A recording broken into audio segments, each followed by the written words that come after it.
Hindi pwedeng tamarin kasi bakit? Marami pa akong utang.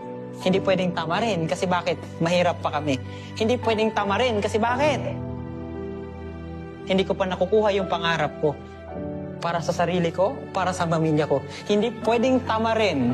Hindi pwedeng sukuan. Bakit? Kasi kahit papano, si mama, si papa, naapa sa uma. Hindi pwedeng tamarin. It is because kahit papano, yung bawat pangarap na meron kayo, hindi nyo pa nakukuha. So kung hindi nyo man kayang gawin para sa sarili nyo, please, gawin nyo para sa mga parents ninyo. Klaro tayo. Yes. Kung umiiyak man kayo ngayon, please, dalhin nyo yan. Hindi yan kahinaan. Yung luha na meron kayo, hindi yan sayang. Ibig sabihin, nare-remind sa'yo, kailangan nakafocus ka sa bagay na gusto mo.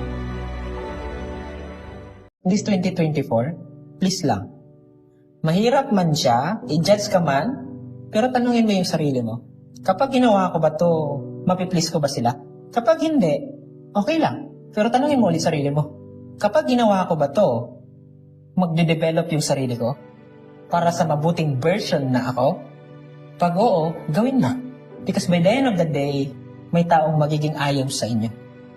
Kahit gaano mo kabuti, kahit gaano mo kagaling, may sasalungat sa'yo. So, what I'm saying is, you need to ask, you need to lumabas sa sarili nyong mundo ba na, okay, dito lang ako kasi ayoko ma-judge.